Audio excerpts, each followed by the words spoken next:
Hello friends, मेरे channel पे आप सभी का फिर से स्वागत है। आज हम बात करेंगे एक ऐसे टॉपिक के बारे में जो कि हर घर में आज के टाइम में ये केसेस आने लग गए हैं। अब ये टॉपिक है कि मैरिड लाइफ अच्छी ना चलना।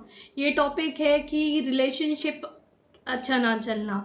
क्या होता है कि हम लोग कुंडली मिला के शादी करते हैं, सब चीज़ देख के शादी करते हैं, उसके बाद भी बाद में आने के बाद दोनों के बीच में मिसअंडरस्टैंडिंग्स रहती हैं, दोनों के बीच का बिहेवियर मैच नहीं करता, दोनों के बीच में कंपैटिबिलिटी की इशू आता है। ये क्या रीज़न्स क्या होते हैं? देखिए, वैसे तो ऑफ कोर्स बहुत सारे रीज़न मैटर करते हैं। अगर हमारे ग्रह हमारे फेवर में नहीं है या फिर हमारी कुंडली में ऑलरेडी लिखा है कि हमारे साथ होना है, तो ये चीज़ें तो ऑफ कोर्स होंगी ही हमारे साथ। बट अब हम किस तरह इनको सही कर सकते हैं और क्या क्या फैक्टर्स हैं जो मैटर करते हैं, इसके लिए सबसे पहले तो कभी भी शादी करने से पहले या किसी रिलेशनशिप को आगे बढ़ाने से पहले हमें सबसे पहले एस्ट्रोलॉजर से हमारी कुंडलियाँ मैच करानी चाहिए, हमारे दोनों के ग्रह चेक कराने चाहिए। अगर कहीं पे भी एस्ट्रोलॉजर ने हमें डाउट दिया है तो हमें आगे मूव ऑन नहीं करना चाहिए, या फिर अगर कोई पूजा पाठ बताइए तो उसको करना चाहिए, तो हम सभी जानते हैं। इसके अलावा सेकंड फैक्टर मैटर करता है घर का वास्तु। घर का वास्तु हमें बहुत बैलेंस रखना चाहिए ताकि घर के में लड़ाइयाँ ना हो। इसके ऊपर मैंने एक टॉपिक पे ऑलरेडी वीडियो बनाया हुआ है, बाकी डिटेल के लिए आपको मैं कमेंट बॉक्स में बता दूंगी। अब आज जो मेन टॉपिक है जिसके पीछे मैंने ये वीडियो बनाया है वो ये है कि क्यों मतलब कुंडली मिलाने के बाद भी हम दोनों के बीच में लोग बोलते हैं हम दोनों के बीच में थॉट्स नहीं मिलता है, हम दोनों के बीच में नेगेटिविटी रहती है, या हम दोनों के बीच में मैं कुछ बोलती हूँ या बोलता हूँ और सामने वाला नहीं समझता है, या मेरी चॉइसेस अलग हैं उसकी चॉइसेस अलग है। इस तरह के बहुत सारे क्वेश्चंस हमारे आते हैं। तो ये क्यों होता है? ये देखिए, होता ये है कि हमारा नेचर और सामने वाले का नेचर बहुत डिफरेंट होता है। हमारी चॉइसेस और थिंकिंग और सामने वाले का थॉट प्रोसेस बहुत अलग होता है। अब हम ये जान कैसे सकते हैं? तो न्यूमरोलॉजी में इसका बेनिफिट हमें मिलता है कि न्यूमरोलॉजी में क्या होता है, जैसे आप सभी जानते हैं कि मूलांक और भाग्यांक होता है, पर्सनैलिटी नंबर और डेस्टिनी नंबर होता है। तो जो हमारा पर्सनैलिटी नंबर है, ये जो हमारी डेट ऑफ बर्थ है, उससे हमें ये पता लग जाता है, मतलब हम न्यूमरोलॉजिस्ट को ये पता लग जाता है कि सामने वाले का ये वाला मूलांक के साथ ये वाले मूलांक वाला पर्सन कंपेटिबल है। अब कॉमन लैंग्वेज में अगर मैं इसको बताऊं तो मान लीजिए कि कोई पर्सन है जिसका नेचर ऑलरेडी सूर्य का है। सूर्य का नेचर मतलब आप सभी जानते हैं, सूर्य मतलब गर्मी, अंदर से वो नरम है बट ऊपर से वो गर्म इंसान है। अब उसके साथ अगर आपने कोई ऐसा नंबर वाला रख दिया, जैसे फॉर एग्जांपल शनि है या राहु है जो कि क्रूर ग्रह हम कहा जाता है, जो कि ऑलरेडी गुस्से वाला नंबर है, या फिर ऑलरेडी बहुत ब्लंट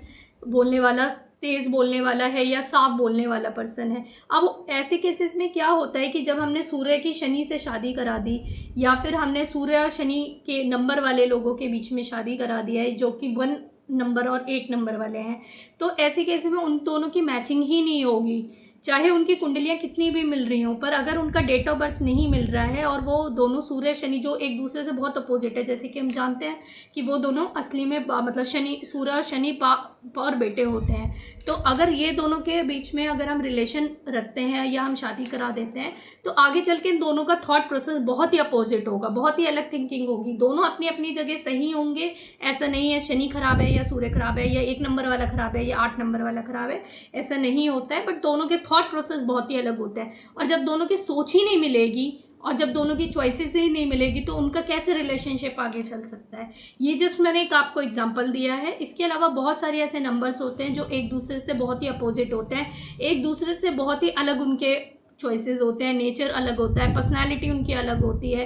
कई आप देखेंगे कि कई नंबर्स वाले ऐसे होते हैं जो फैमिली लवर होते हैं, जिनको अपने परिवार से बहुत ही ज़्यादा प्यार होता है, और कई नंबर वाले ऐसे होते हैं जो सेल्फ लव वाले होते हैं, जिन्हें सिर्फ खुद से प्यार होता है। तो दो अगर ऐसे लोगों की शादी करा दी जाएंगी तो ऑफकोर्स उनके बीच में लड़ाई होगी। मान लीजिए कोई हस्बैंड या वाइफ है जिसको सिर्फ फैमिली से मतलब है और दूसरा है जिसको सिर्फ खुद से मतलब है, तो उन दोनों के बीच में कभी कंपेटिबिलिटी बैठ ही नहीं पाएगी और उनके बीच में हमेशा लड़ाई झगड़े इन्हीं चीज़ों को लेके होंगे। इसी तरह और भी बहुत सारे पॉइंट्स होते हैं जो यहाँ पे हम कंपेटिबिलिटी देखते हैं।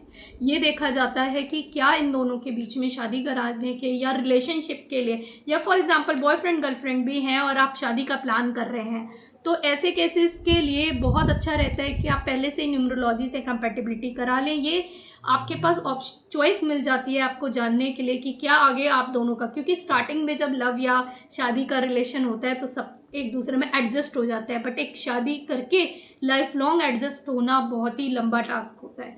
तो आप बहुत दिनों तक अपनी चॉइसेस नहीं मार सकते, अपनी सोच नहीं ख़त्म कर सकते।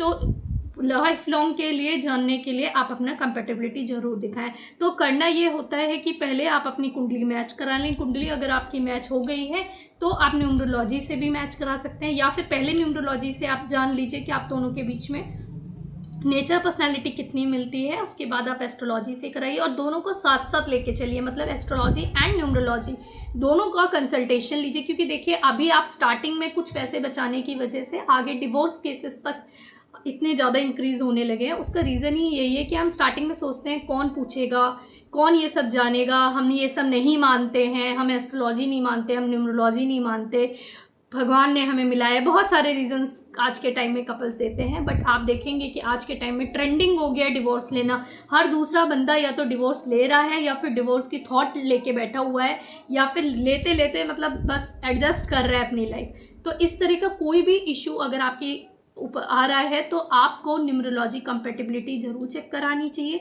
रिलेशनशिप कंपैटिबिलिटी चेक करा के ही आगे मूव ऑन करना चाहिए। तो इस तरह की कंसल्टेशन लेने के लिए आप मुझसे कांटेक्ट कर सकते हैं। मेरे कांटेक्ट डिटेल नीचे आपको डिस्क्रिप्शन बॉक्स में मिल जाएगा।